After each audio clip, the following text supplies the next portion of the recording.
The video was shaky, as if recorded on an old camera. The image was slightly blurry, but the audio came through with uncanny clarity. In the frame stood a tall, lean man with silver hair before a crowd of hundreds of applauding employees. He wasn't wearing a suit, just a simple button-up shirt and a pair of worn-out sneakers.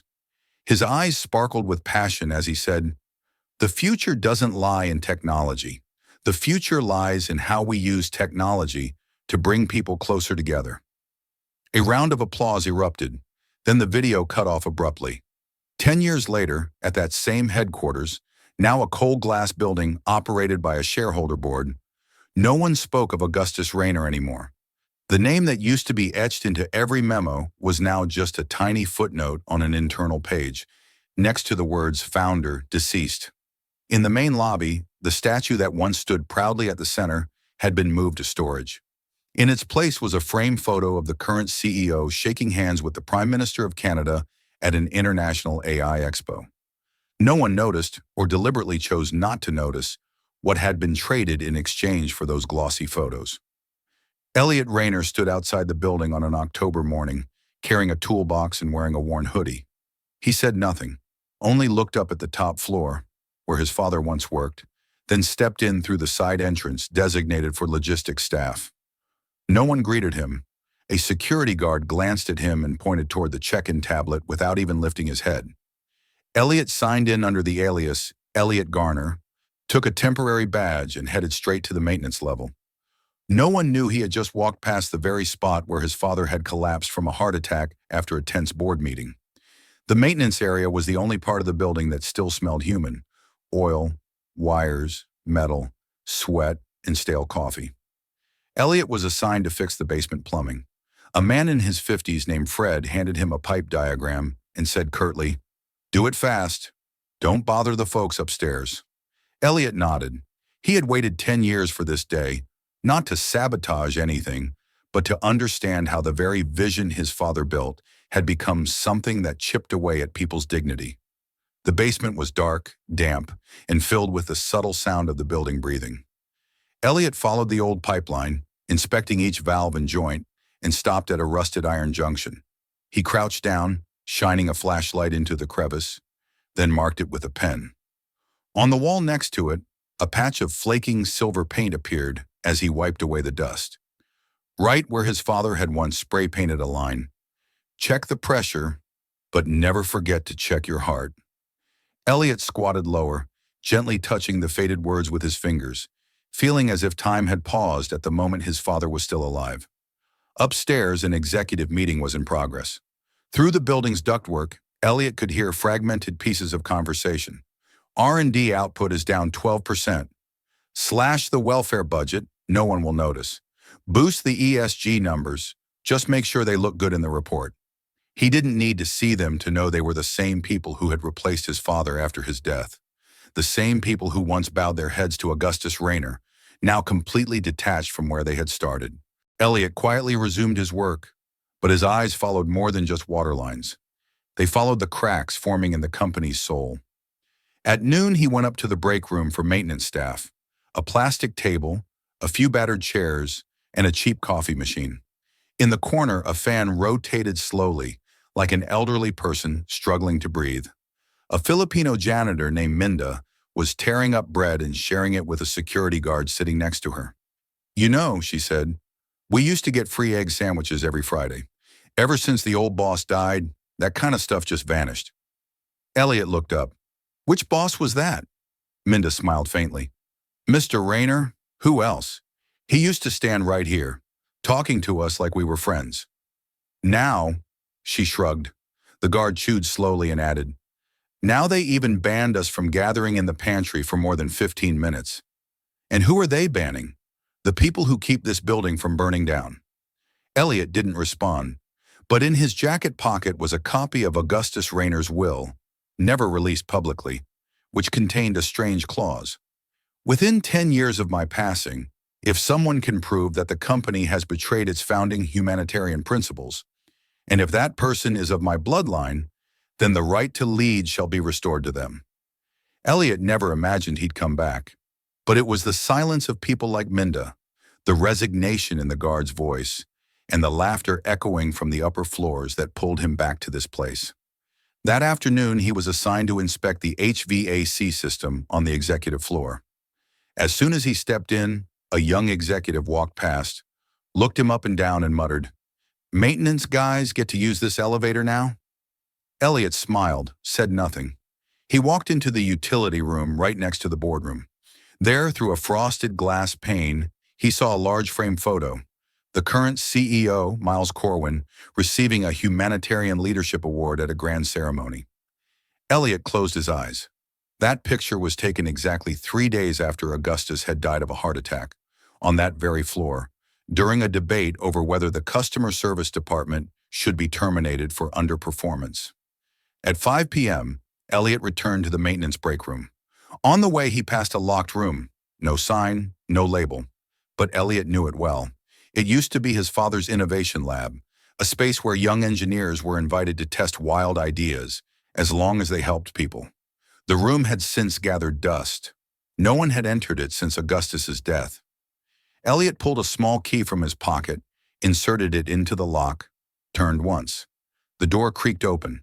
A thin veil of dust floated past him, and in the dim light, it was all still there. The long wooden table, the handwritten notes on the wall, a few formulas left unerased, and a faint chalk message that read, "Nothing is small if it helps someone live better." Elliot exhaled deeply. He stepped inside, closed the door behind him, and began sketching a new kind of blueprint. Not for plumbing, but for the shredded moral architecture of an entire system. The next morning, Elliot arrived an hour earlier than required. He didn't head to the maintenance floor. Instead, he walked straight to the old lab, a place the entire system seemed to have tried to forget. He turned on his flashlight, checked the power outlets, and gently brushed the dust off the wooden table. From his backpack, he pulled out an old weathered notebook with a cracked leather cover. It was Augustus Rayner's final notebook, one Elliot had kept, not for its monetary value, but because inside were handwritten notes addressed to him, woven between pages of technological formulas. If you want to change a system, don't start by shouting, start by listening to the smallest sound. Elliot flipped to the middle, where there was a diagram labeled "The Flow of Culture." His father had called it the silent route. Elliot began redrawing that diagram on the whiteboard with a dry erase marker. Layers of staff, informal lines of communication, emotional bottlenecks, and most importantly, the points where voices were being silenced. A sudden knock on the door startled him. Elliot paused. Someone was outside. He stepped out and saw Fred, the older technician from the day before. Fred gave him a look, then nodded toward the elevator. "Come with me. HVAC on 6 is leaking. I don't have time to walk you through it today. You're on your own." Elliot nodded. On the way up, Fred glanced at him and asked casually, "Where you from?" "You don't hold a wrench like a rookie." Elliot smiled. "I've fixed a lot of things, even the ones people don't think are broken." Fred shook his head and said nothing more. The 6th floor was home to the Auxiliary Executive Department, where mid-level directors worked. They rarely appeared in company press releases, but they had enormous influence over policies that directly impacted frontline employees. Elliot entered the utility room and sat down to examine the HVAC schematics when he overheard an argument coming from behind the thin partition. A deep male voice irritated. "We can't keep tolerating these complaints. Any employee sending anonymous emails criticizing procedures should be sent straight to HR." Another voice, female, cold and firm. "Shouldn't we ask why they felt the need to stay anonymous?" The man scoffed dismissively. "You can wax philosophical. I work with KP. Cut fast. If they can't take it, they can leave." Elliot recognized that voice. It was the same man who had laughed when Elliot entered the boardroom yesterday to fix the microphone.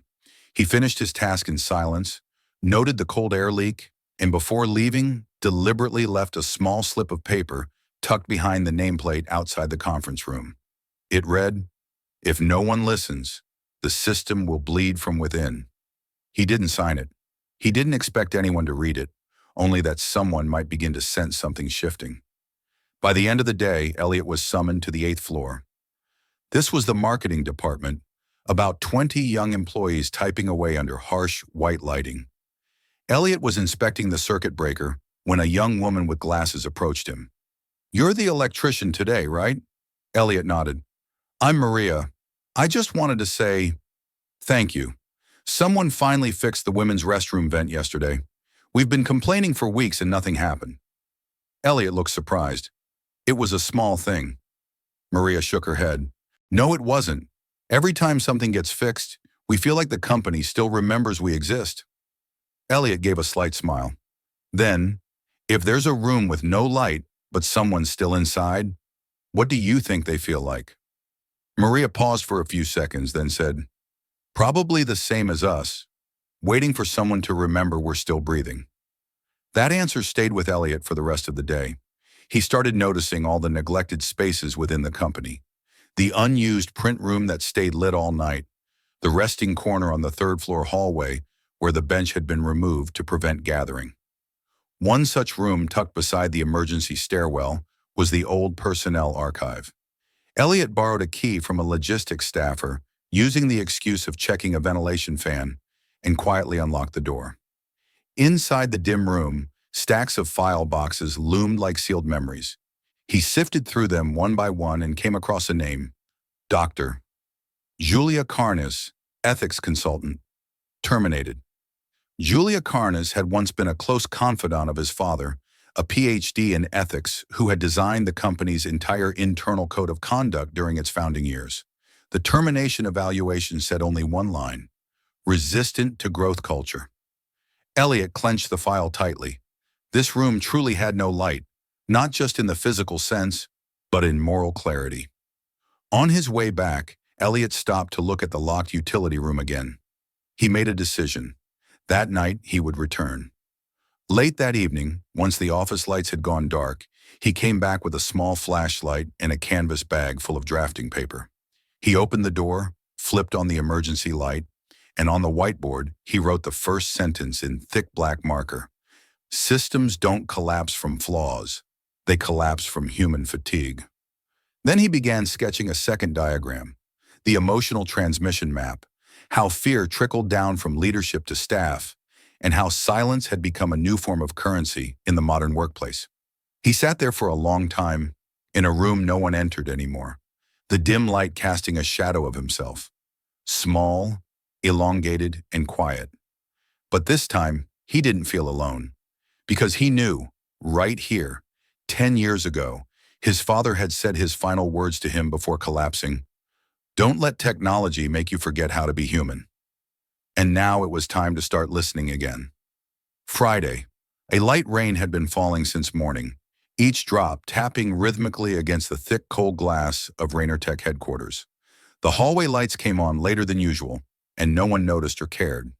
While senior executives upstairs were busy discussing how to reshape user experience through intuitive AI, on the ground floor, an area sarcastically labeled the technical backstage zone, a different kind of meeting was happening, one that would never show up on official security footage.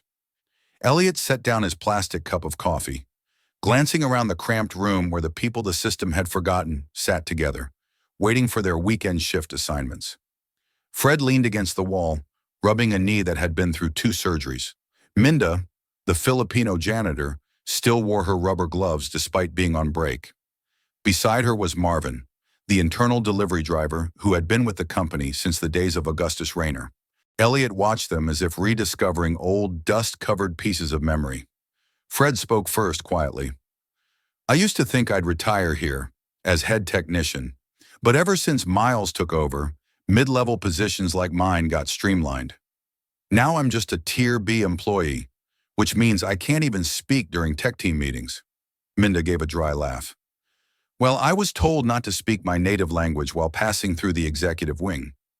One time I made a phone call to my nephew in Tagalog, and a supervisor flagged it as creating a sense of cultural unease in their report." Marvin took a slow sip of his coffee, then said, "Back then, every last Friday of the month, Mr. Rainer would come down to the parking lot, bring us sandwiches, and ask what needed to change. He didn't take notes. He remembered." That line made Elliot glance down at his coffee cup. Memories from 10 years ago came flooding back. He once stood beneath a tree in that parking lot, Watching his father lean in to listen to a janitor share how her son was being bullied at school because his parents were cleaners. His father hadn't smiled, hadn't made empty promises.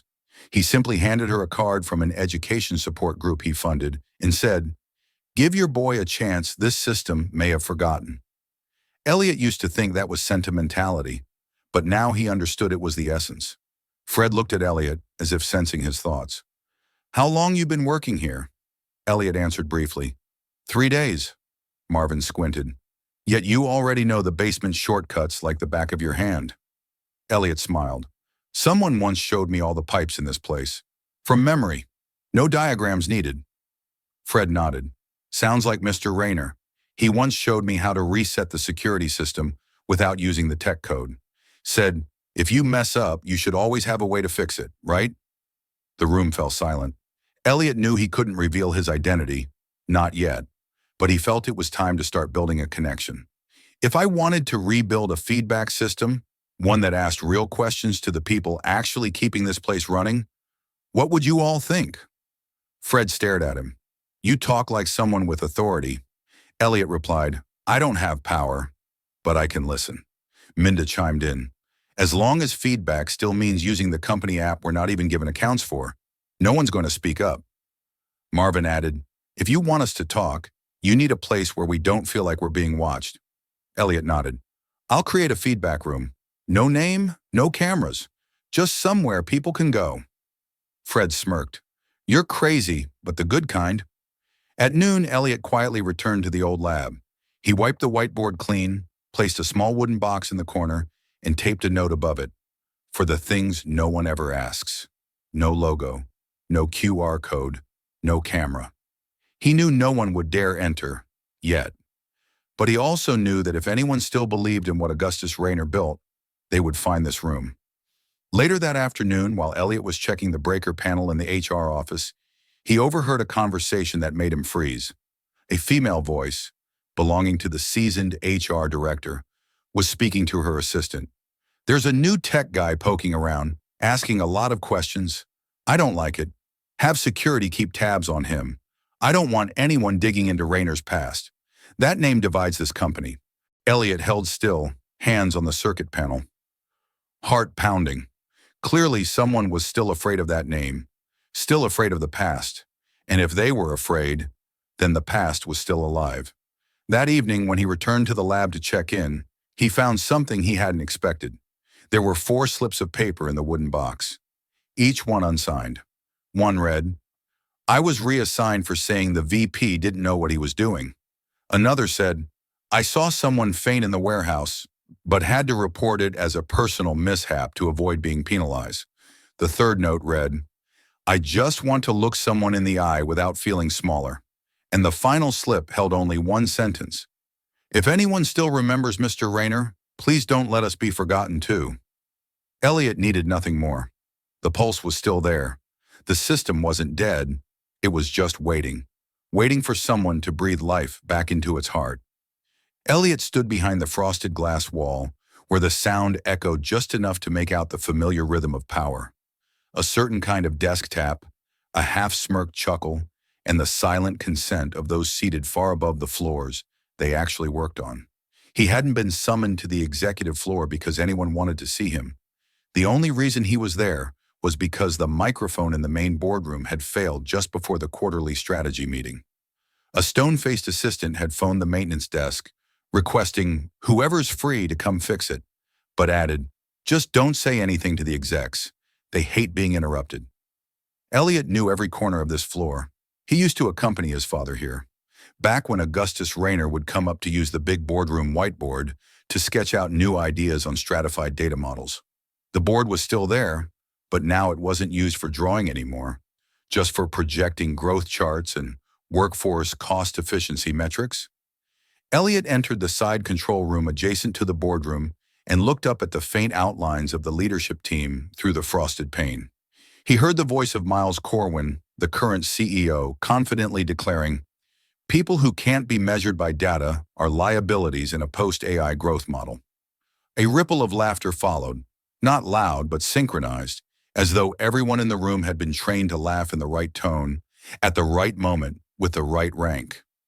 Elliot picked up his tool set and stepped into the boardroom through the side door, where the projector and audio were controlled from a concealed panel.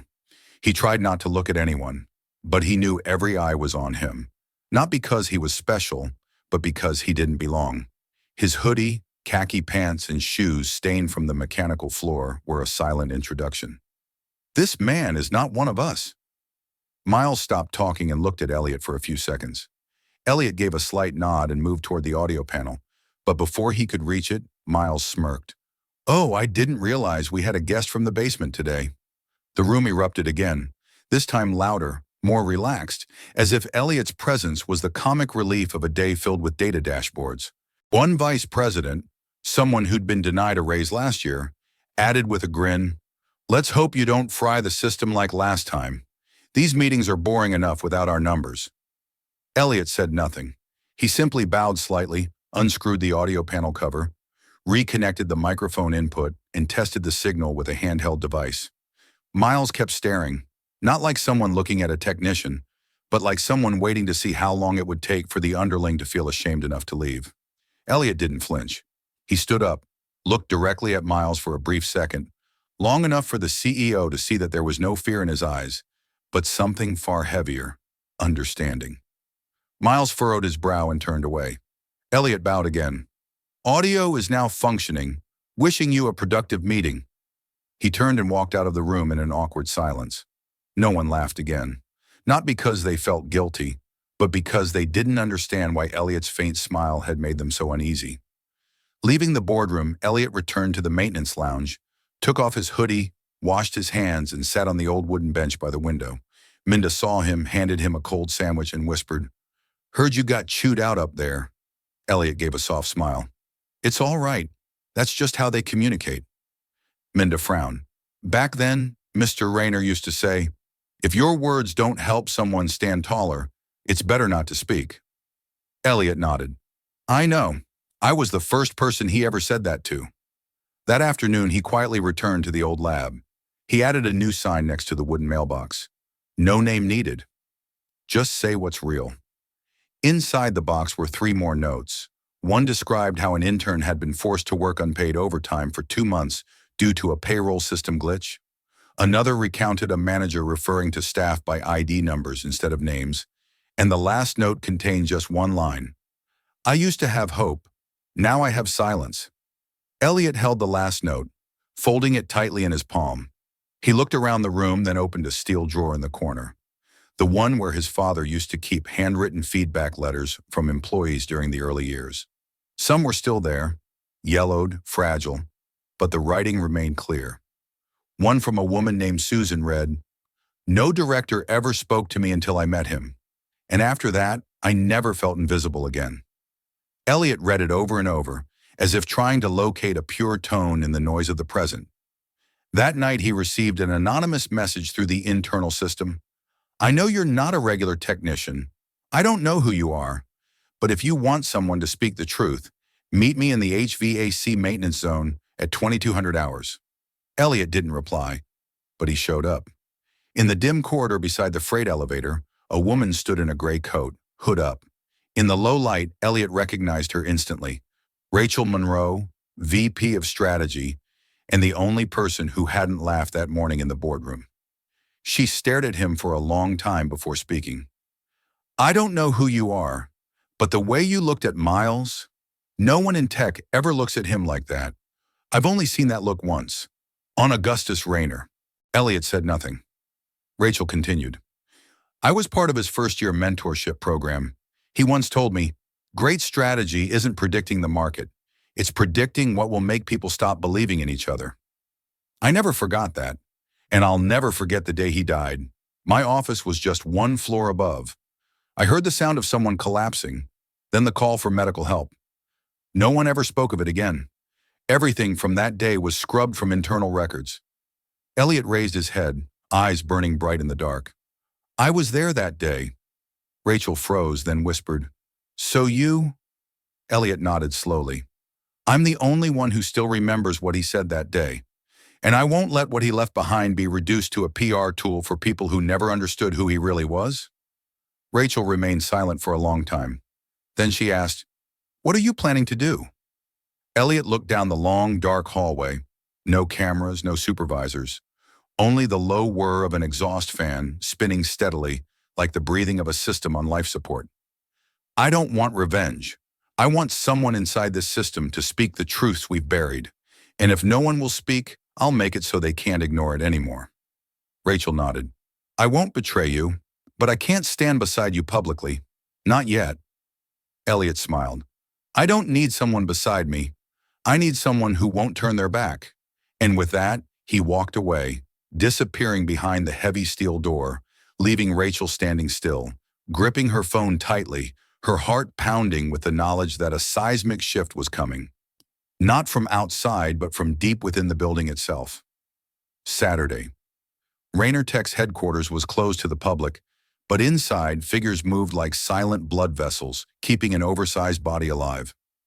Elliot entered through the West Maintenance Gate with a temporary employee badge, passing through 3 layers of access control without anyone questioning him. Everyone who had encountered him that week assumed he was just another replaceable cog in the machine, and that was exactly what he needed. He carried an old brown canvas bag. Inside wasn't a set of tools, but a sealed copy of a document file stamped with his father's personal crest, Augustus Rainer. 10 years ago, on the very afternoon before he collapsed, Augustus had left it in the family safe, saying only one sentence to Elliot: "If one day you no longer recognize the company we built, read this. And if you realize you still care, don't let it die quietly." Elliot had been just 26 then, still hot-headed and deeply conflicted with his father. He hadn't opened it for a decade until last week, when he heard the mocking laughter from the boardroom, where they had ridiculed him just for the clothes he wore. In the old lab that once belonged to his father, now Elliot's quiet observation post, he laid the document out on the wooden table. The paper had yellowed slightly, but the inked handwriting remained crisp and clear. The first page wasn't legal jargon. It was a handwritten note. "This is not a will for a death. This is a will for a dream that can still live, if someone still believes in it." Elliot sat down, reading each line slowly, as if every word was a private goodbye sent from his father to the future. The actual will was divided into 3 parts. The first dealt with asset distribution, most of which had already been executed after Augustus's death, with the bulk of company shares transferred into a temporary trust overseen by the board of directors. The second part contained an open clause, nearly invisible in public filings, that could only be triggered if his sole heir, Elliot, proved 3 things. First, that the current operating system contradicted the founding philosophy. Second, that there was clear evidence of silencing those without power. And third, that the heir had demonstrated acts of reconnection rather than revenge. If these 3 conditions were verified by an independent oversight committee, full control of the company would return to Elliot, without requiring shareholder approval. The third part, unexpected, was a list of names Augustus believed might one day help his son if everything fell apart. Julia Carnes, already terminated; Marcus de Leon, former chief engineer, now living reclusively in Maine; and one surprising name, Nora Ainsley, former administrative assistant from the 3rd floor. Elliot paused. Nora had once made coffee for his father every morning, delivered mail, always sat at the side table, and never spoke up. But his father believed she would be the link to memory, should someone ever come searching. Elliot closed the file, locked it into a portable safe, then searched Nora Ainsley's information on his phone. She had retired 6 years ago, now living in the northern suburbs of the city. He wrote down the address and scheduled a visit for the next morning. But before leaving the room, he sat down and wrote a sentence on the whiteboard. "True legacy doesn't lie in assets. It lies in those who remember how we treated one another." Sunday morning, Elliot drove to a small wooden house nestled between 2 rows of maple trees, glowing in autumn gold. He knocked, and a white-haired woman opened the door, looked at him for a moment, then smiled gently. "You've come." Elliot blinked. "You know who I am?" Nora nodded. "Someone like you showing up at the company this week. Someone sent me a clip of how they laughed at you. No one looks like that without carrying a piece of memory inside them. And memory can be blood." Elliot stepped in. Inside the small home, he saw black and white photographs from Rainer Tech's early days as a 50-person startup. Pictures of Augustus smiling with wrinkle-lined eyes beside engineers, one of Nora herself beaming with a coffee mug in hand. She handed Elliot a small metal box. "Your father gave me this 5 years ago. He said if the day ever came that you showed up, I should give it to you." Elliot opened it. Inside was a USB drive, labeled Voice Archives, restricted only to Elliot R. He returned home, powered up his personal computer, and opened the recording. In it, he heard Augustus's voice, not strong and booming, but shaky, as if recorded in haste. "Elliot, if you're hearing this, then I probably didn't live long enough to tell you these things directly. I know you used to think I chose the company over our family, but the truth is, I always believed you would be the best part of this dream. Not because you're like me, but because you're different. You have something I lost along the way, the sensitivity to silence. If you're still listening, still remembering, still believing, then go. Don't take Rainer Tech back. Repair it, like I taught you to fix your old bicycle. Not by smashing it, by understanding why it stopped moving." Elliot closed his eyes. His father's voice echoed through the dark room. Part of him wanted to cry, but another part felt something stir, like an engine starting deep within his chest. It wasn't rage, it was clarity. He hadn't returned to Rainer Tech to overthrow anything. He had returned to do what no one else could, to hear what they no longer bothered to hear. Monday morning, Elliot arrived at the company wearing the same old technician's shirt, his frayed cap. But inside his backpack was the original will, his father's audio recording, and the list of 3 conditions required to reclaim leadership. He didn't plan to use them right away, but he knew now. The key was in his hand. All that was left was finding the right door and the right moment to open it. Monday began with a leak. The pipeline system on the logistics floor had flooded into the maintenance wing due to unstable air pressure. Elliot was the first to arrive, not because he'd been called, but because he had been monitoring the fluctuations on the pressure gauge for 2 days straight. He stepped into the basement level, where the floor was slick and wet, and the mix of chlorine, industrial oil, and aging metal hit him like a gloomy symphony. No one from upper management came to inspect. Only Elliot, Fred, and a young new hire named Julian were down there, struggling to hold a water valve shut with a wrench that didn't fit. Elliot said nothing.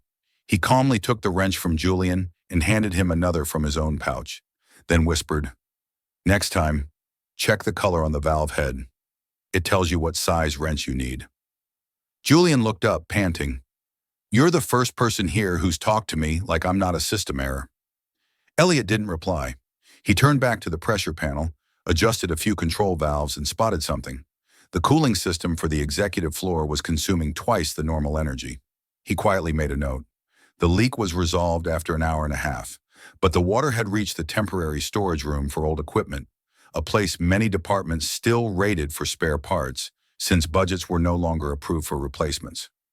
Elliot suggested Fred seal the room for dehumidifying, but Fred shook his head. "They won't allow it. That storage room doesn't fall under maintenance anymore. It was reassigned to HRY because it's used assets, and HR handles people like that."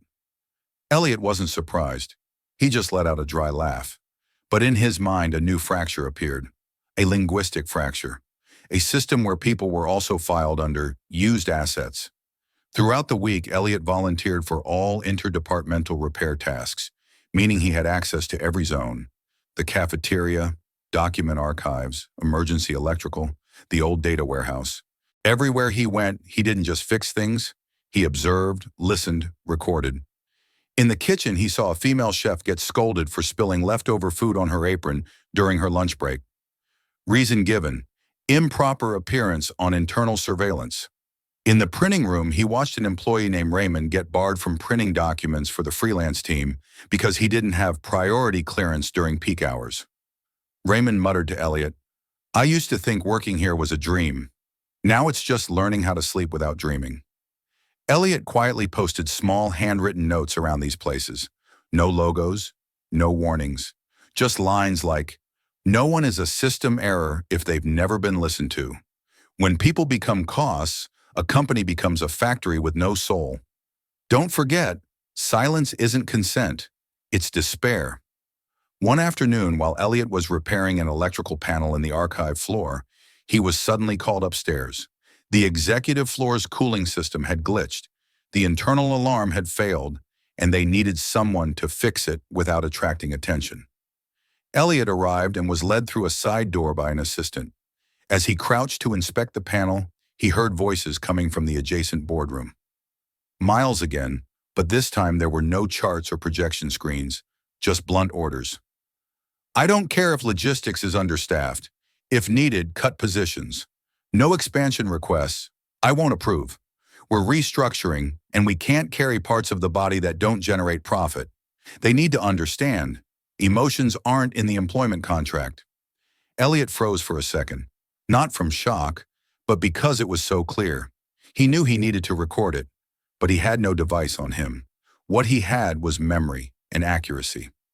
After leaving, he went straight to the maintenance floor, opened his notebook, and wrote down every word. That phrase, emotions aren't in the employment contract, became a fulcrum for what he was building.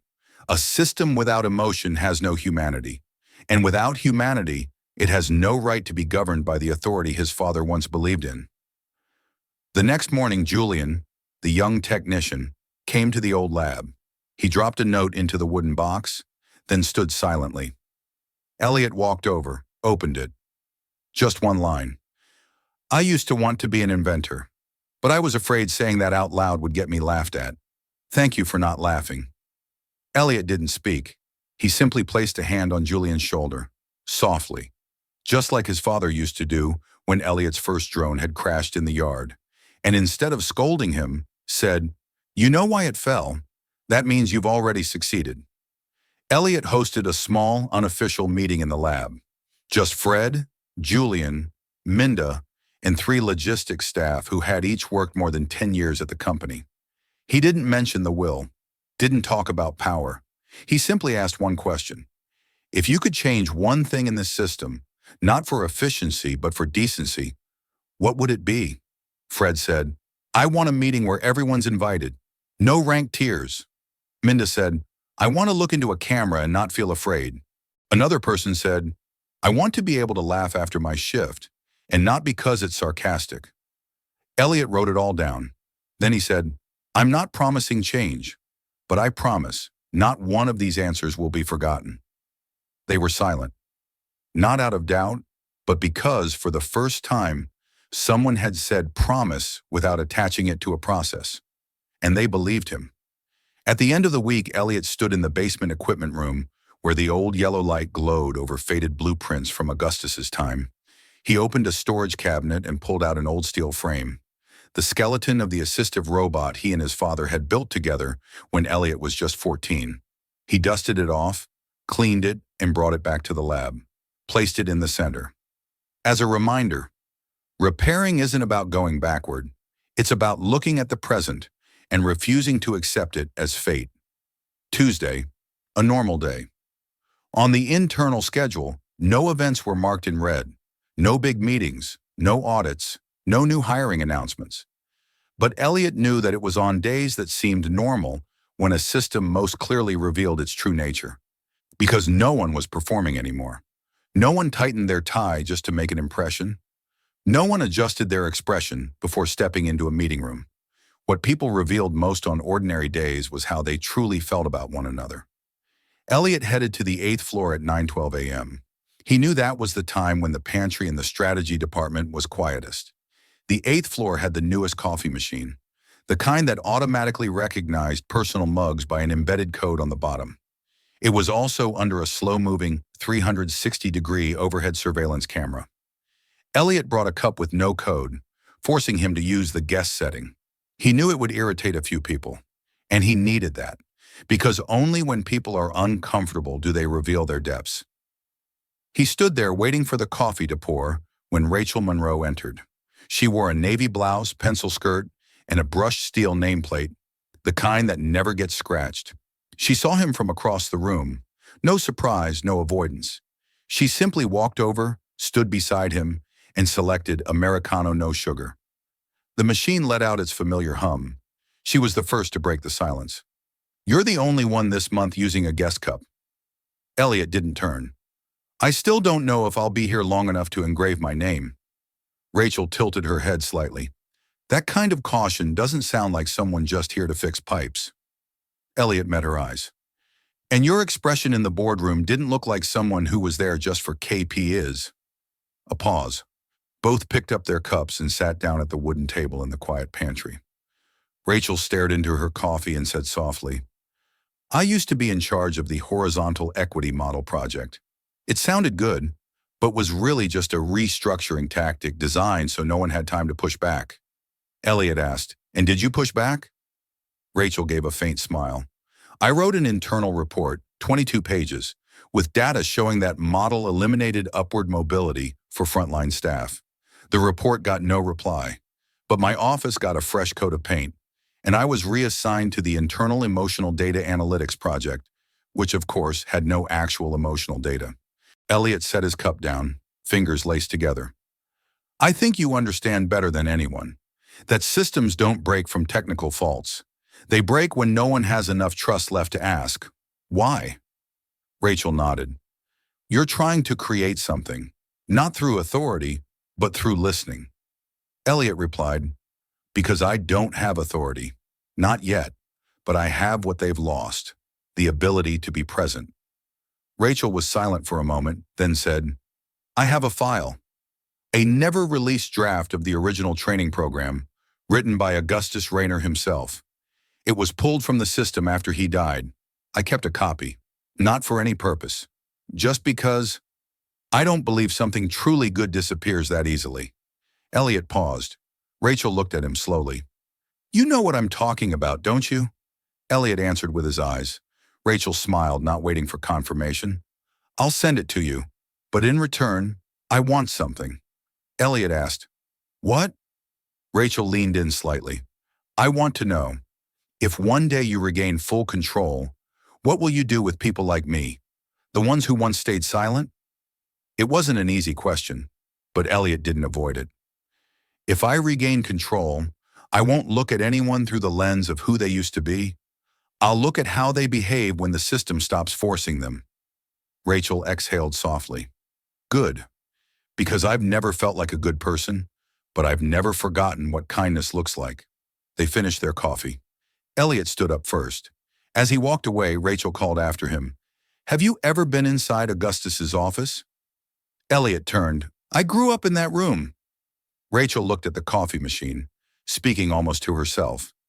"Then maybe you're the only one who still remembers why it used to be a place where people dared to dream." That afternoon, Elliot received an email from a secondary address. No signature, no company formatting. The attachment was titled, "Rayner Ethics Training Draft 198.mp4. Elliot opened it. In the 18-minute video, Augustus Rayner stood in an empty room, just a whiteboard and plastic chairs, lecturing about emotional fairness principles. He said, "A company doesn't have to be perfect, but it needs a way to say sorry. Without apology, no one dares learn from mistakes. And if no one learns, growth becomes nothing more than a polished bubble." Elliot watched it again and again, and in his eyes his father came alive, not through the image, but through his presence. The steadiness didn't come from authority, but from standing in an empty room, saying what no one else dared put in a report. That evening, Elliot unlocked the old lab, printed the transcript, and taped it across the walls.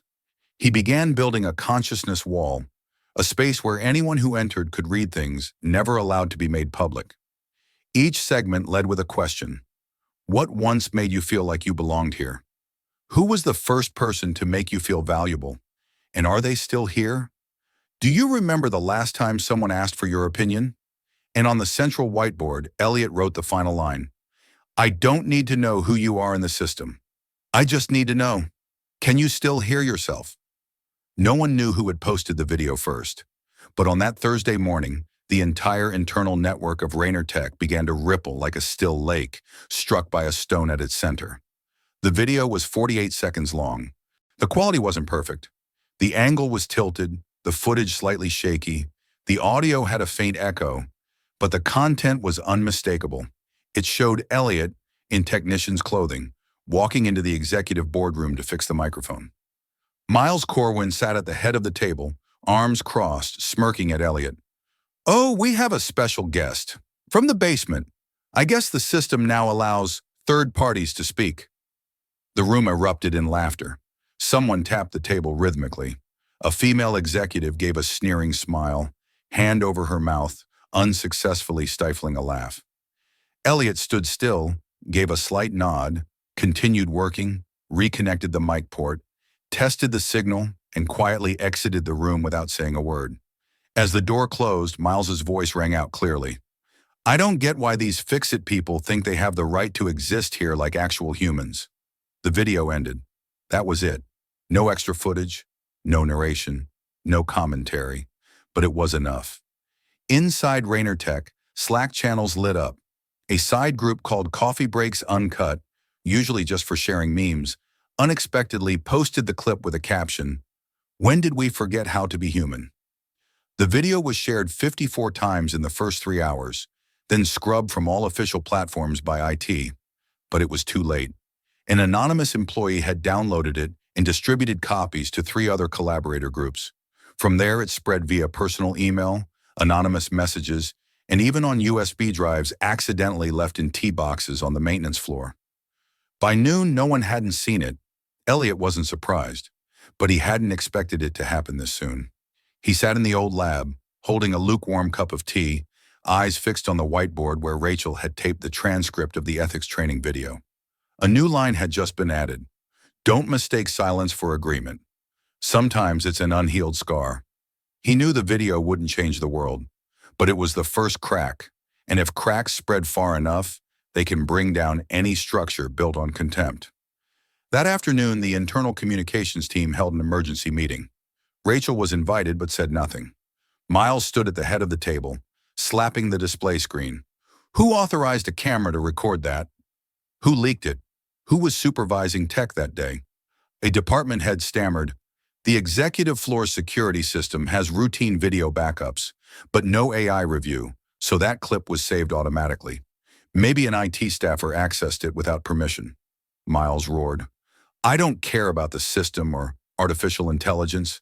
I want to know, who among us had the time to care about a repair guy?" No one answered, because the real question wasn't who leaked it, but why something so routine had made the entire company feel ashamed. On the maintenance floor, Elliot didn't show up all day. He stayed in the lab, tinkering with the circuit board of the old robot he once built with his father. It no longer worked, but Elliot was trying to restore its eyes, using 2 infrared heat sensors salvaged from the parts depot. He didn't need it to function. He just needed it to stand again. Just like the people who were starting to stand, through the simplest act, daring to speak to each other. Julian walked in, holding a notebook. "Elliot, I want to show you something." Elliot opened it.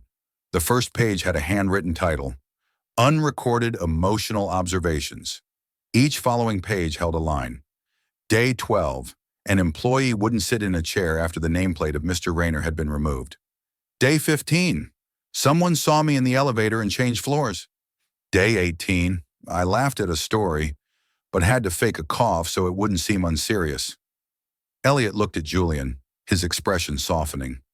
"What did you think when you saw the video this morning?" Julian hesitated. "I didn't see you being humiliated. I saw them being exposed. I saw fear. I think it's the first time they saw someone not fight back and still silence the entire room." That afternoon on the executive floor, Miles summoned the regional directors for response control. He ordered IT to trace all IP addresses that had sent or received the video, but the files had been re-encrypted using third-party apps, untraceable. Rachel stood quietly in the hallway, refusing to enter the meeting. She looked down at the maintenance floor, where the yellow light still glowed, where the ones without a voice were now sharing transcripts, rereading the words of Augustus. And she knew the system had lost control of something it had always considered useless. Whispers. That evening, Elliot opened the mailbox in the lab. There was a single slip of paper inside. "If a technician can make us ashamed of the way we laughed, Then maybe we were wrong about the entire system. No signature. No date. But Elliot didn't need either. He taped the note beside the old line. Don't mistake silence for agreement. And just below it, he added a new one. The video is what they saw, but the feeling they can't shake, that's what they'll never forget. Friday, 8:59 a.m., the 17th floor, where there was only one meeting room, fingerprint secured, equipped with a 360-degree LED screen, automated blinds, and a large round table with 16 chairs placed exactly according to a hierarchy no one spoke of, yet everyone understood. An emergency shareholders meeting had been called under the pretense of internal stabilization and crisis response following the video leak. On the attendance roster were 13 individuals, the major shareholders, executive board, legal counsel, and Miles Corwin presiding. From 9 a.m. to 9:07 a.m. was the situation summary. From 9:08 to 9:21, brand damage analysis. From 9:22 to 9:30, proposed response measures. And at 9:31, Miles's voice rang out. I think it's time this company stops tolerating elements that disrupt our shared culture. No one asked who he was referring to, because everyone knew. A finance director asked, can we confirm whether the person in the video is an official employee? Miles replied, he's a temporary maintenance hire, ID number I4762. No full biometric record, no board interview. Possibly an infiltrator. An HR vice president added, we cross-reference facial data, no background match. The system has no one named Elliot Garner. An elderly female shareholder looked around slowly and said, does anyone here still remember the founder's real name? The room went silent for a few seconds. Miles gave a soft laugh. We're not here to revisit the past. He moved to the next slide. Containment strategies.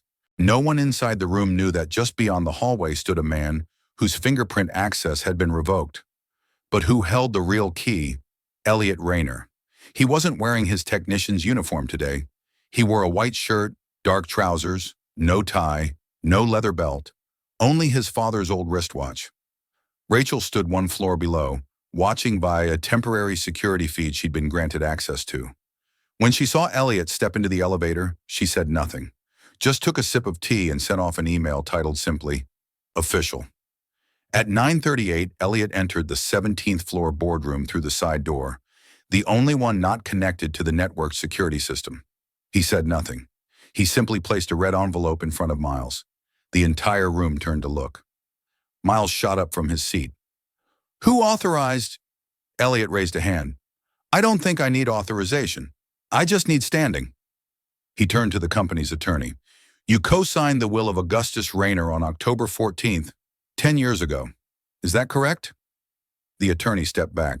I remember, but Elliot cut her off.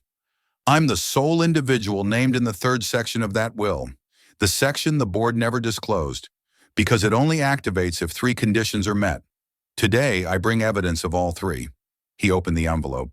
Inside were a printed transcript of the leaked video, digitally verified by a third-party security firm, a signed statement from 14 frontline employees, notarized outside working hours, and an audio recording, the voice of Augustus Rayner, authenticated by independent biometric voice match AI.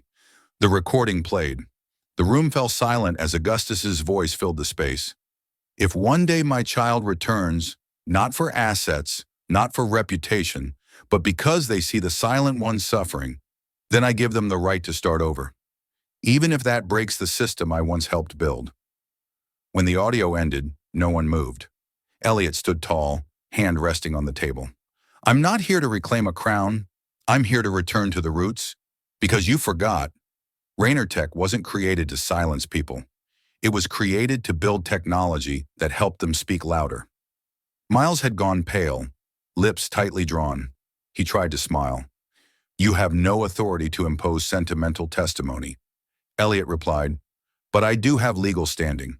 Under Clause 14, Appendix 3 of the will you co-sign.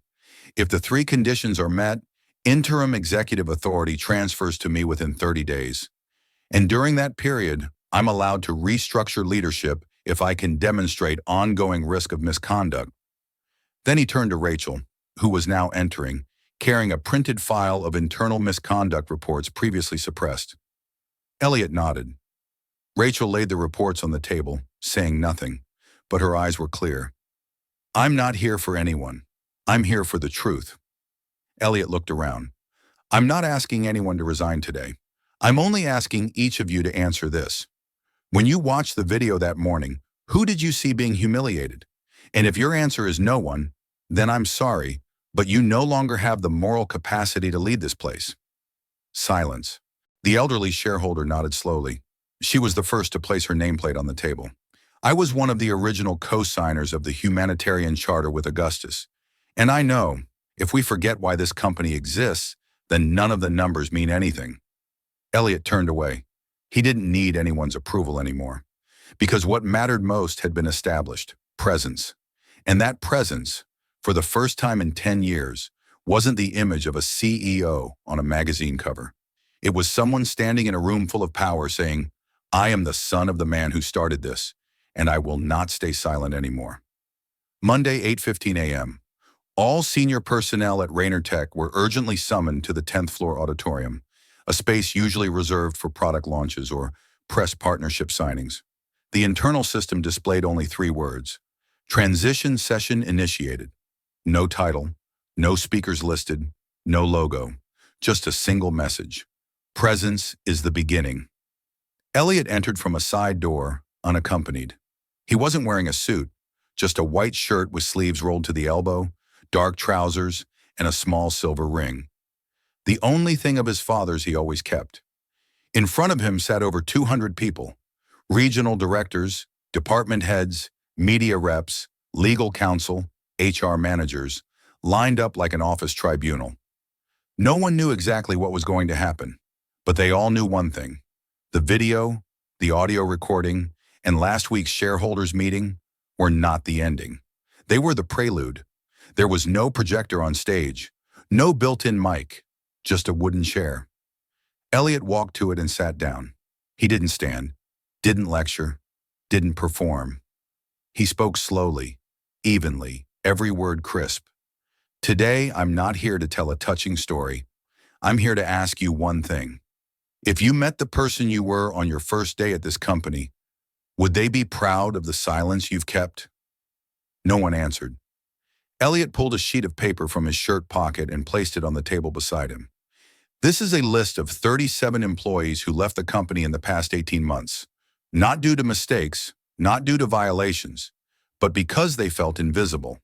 Among them is an engineer who rewrote our AI security algorithm, a warehouse manager with 3 consecutive years of recognition, and someone the executive board once called the spirit of Rainer Tech culture.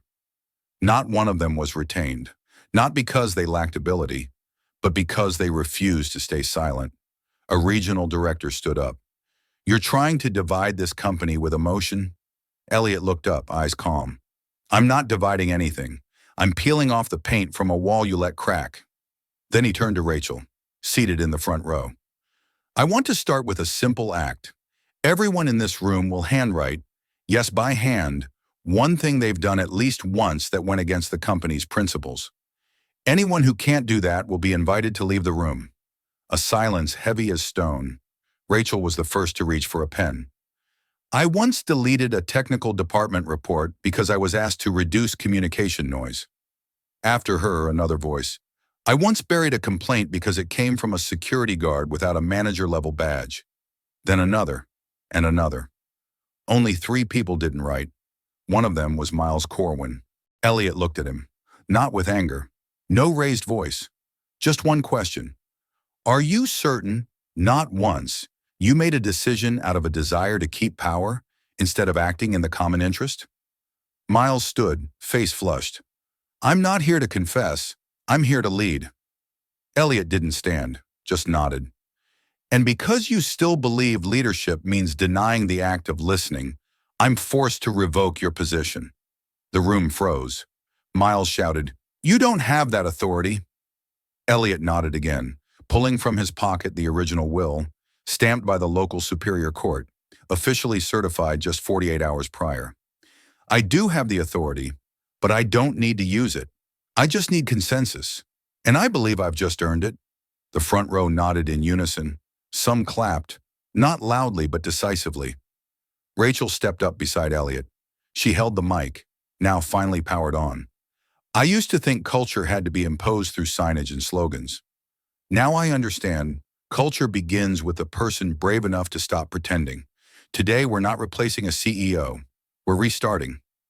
Elliot stood for the first time that morning. I will not permanently sit in the CEO chair. I will temporarily hold coordinating authority until we establish a multi-tiered council with representation from every department, including logistics, security, engineering, and customer service. And that council, not me, will choose the next leader. The room was silent, not from fear, but because they weren't used to power being handed over without anything taken in return. Elliot smiled, stepped off the stage. He didn't need applause, because real change doesn't need celebration, it only needs continuation.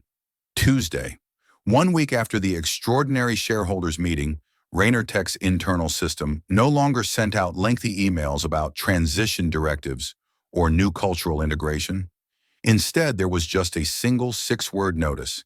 6th floor lab reopens today. No signature, no banner, no graphic effects. But the message spread like a warm breeze through every administrative corridor. Because everyone knew that was the place where Augustus Rainer once laid the foundation for all ethical operating principles. A place long locked and dusted over, like a memory too inconvenient to mention. When Elliot walked into that room for the first time as system coordinator, he brought no assistants, no advisors, no policy briefings. What he carried was a cardboard box. Inside were anonymous feedback notes collected over the past few weeks, Post-its stuck to every corner of the lab, and a hand-drawn map titled The Flow of Emotion Between Departments, created by Julian, the young technician. Elliot pinned the map to the board, picked up a marker, and wrote in the center, "There are no infrastructure departments, only people placed where no one wants to listen." He turned, sat in the old swivel chair his father once used, the small crack on the armrest still there, like a silent mark that the past doesn't disappear. It only waits for someone to knock. Rachel was the first to walk in. She wore casual clothes, no name tag, and brought nothing but a notebook. Minda followed, holding a mop as if unsure she was even allowed in. Then Julian, Fred, Raymond, names never mentioned at award ceremonies, but now the first ones holding the key to something the company had long abandoned, a space for listening. Elliot did not preside. He gave no speech. He simply opened with, "From this moment forward, this lab is a place where no one gets cut off when they speak. No titles, no ranks, only presence." Everyone sat down, as if waiting for something, yet needing no particular reason to stay. In the first 3 hours, no one spoke. They just wrote, on paper, on whiteboards, on scraps of cardboard pulled from storage. They wrote about the first time they felt small, about the last person who made them smile sincerely, about the small act they once wished someone had noticed. And Elliot, instead of collecting the papers, began taping them to the walls. No editing, no sorting, no judgment. The room began to take shape, not as a lab, but as a split-open heart just beginning to beat again. That evening, Elliot stood alone in the room. The lights were off. Only the glow of the phone screen illuminated his face. He replayed a clip of Augustus from the old will recording. If someone ever returns, not for glory, but to notice the smallest things everyone overlooks, then this room becomes the beginning of life again. Elliot exhaled. He knew no one rebuilds a culture in a day, but he also knew the first thing to rebuild isn't structure, it's the belief that rebuilding is possible. The next morning, Fred proposed that the lab become a shared lunch space for all technical staff. No shifts, no ranks. Elliot nodded.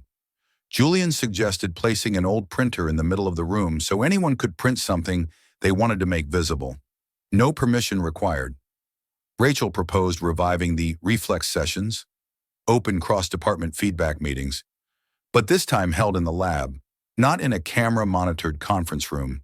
And Minda proposed a new name for the room with no password. Elliot laughed at the name, then nodded. Okay, but it has to be handwritten, no printing. Everyone agreed all at once. The following week, waves of employees began passing through the lab as if entering a space they had never dared to step into before.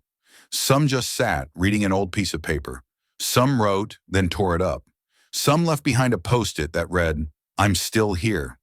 That line, pinned in a corner, was never moved, because everyone understood, as long as one person still dares to say that, the system still has a chance to be saved.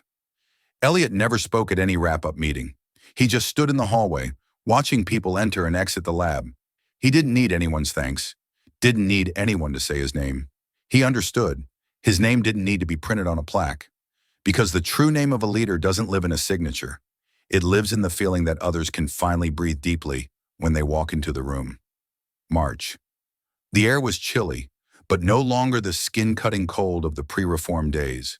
The glass facade of the Rainer Tech building no longer reflected that dull ashen gray each morning. It now shimmered with the warm yellow of early spring sunlight, as if the building itself had started breathing again after a decade-long contraction. There was no grand reopening, no ribbon cutting, no three-page speech, but everyone knew today was different, because something new had appeared in the building, a small wooden plaque mounted beside the maintenance room, the room with no password, where stories restart. No one knew who had mounted the sign, but everyone slowed their step when passing by, even for just a second. Inside the room, the walls were still covered in sticky notes, but the colors were no longer gray, no longer heavy. Many had turned yellow, sky blue, or soft pink, and the words had changed too. Today I shared my idea and didn't get cut off. For the first time in 3 years, I wrote down a suggestion and didn't delete it right after. Thank you for letting me be imperfect. Elliot stood in the corner, unnoticed. He didn't need to be seen. For him, the very act of not needing to be recognized was true freedom. Upstairs, Rachel was preparing for an open roundtable. A new meeting model without slides, no preset agendas, just one guiding question per week. This week's, if you could erase one workplace fear, what would it be? As she printed the question, Elliot walked in. She looked at him, handed him a blank sheet. Not for you to fill in, just to keep. He nodded. In his shirt pocket, he still carried his father's last handwritten letter. Legacy is not a name. It's the ability to make others remember you, not because you were big, but because they no longer felt small. In HR, the onboarding documents had been updated. Under company values, there was a new item titled The Lab Principle. It contained just one sentence. You have the right to ask and to be heard. The illustration beside it wasn't the company logo. It was an image of a technician with his back turned, hand placing a note on a wall, his face unseen, no name written. But within the system, everyone knew it was Elliot, and Elliot let it be, because he understood. When an image is honest enough, the name no longer matters. In the ground floor cafe, once reserved exclusively for the finance team, a new rule had been posted. Each week, a frontline employee chooses the music. For the first week, Julian, the young technician, chose Fix You by Coldplay. No objections, no complaints. And when the song played, in that rarest of moments, people didn't split into departments. They sipped coffee on the same rhythm. Elliot still came to work every day, but he no longer held the title of system coordinator. He had declined the role of permanent CEO. Instead, he proposed a transitional model. Each quarter, a representative group from every department would sit together and lead the company like a living body, adaptive, responsive, and listening. Elliot kept only one role: custodian, keeper of the lab room key, caretaker of notes that might peel off the wall, quiet listener to those who wrote what they still couldn't say aloud. On Friday at 4:30 p.m., Elliot walked past the old parking lot, where years ago he had watched his father crouch down to listen to a janitor talk about her family. That space now held a small statue. Not tall, no pedestal, just a figure seated, hand resting on a wooden block, eyes looking straight ahead, not in defiance but in invitation. At its base, one line was engraved: not everything has to be loud to be heard. No name, no dedication date, But there were always fresh flowers at its feet, not from the company, but from those who had once believed they were forgotten. Elliot paused for a moment, closed his eyes, took a deep breath, and in the soft breeze of early spring, he heard a sound he recognized. Not the hum of air vents, not the footsteps of supervisors, not the tapping of meeting tables, but the sound of someone laughing. A light, genuine laugh, unrestrained and unedited. And Elliot knew the true legacy had returned, not in the form of a CEO, not through a product launch, but in the quiet breaths of ordinary people, finally beginning to feel they were no longer shadows. And you know the most beautiful part? Sometimes it only takes one person brave enough to stand up for an entire system to start breathing again. No shouting, no title, just someone willing to not look away. If you've ever felt small somewhere, silenced in a crowded room, or done your job without anyone knowing your name, this story is for you. Because you deserve to be seen. You deserve to be heard. And if you, like Elliot, believe that the way we treat each other when no one is watching defines our culture, then please share this story with someone who needs to know they're not invisible. Tap like if you were moved. Hit subscribe if you believe the world needs more stories like this. And drop a comment below saying, "I'm still here," as a reminder that you're helping keep the light on in the room no one else had the password to. Thank you for listening. And remember, true legacy doesn't need a name. It just needs someone willing to begin living again.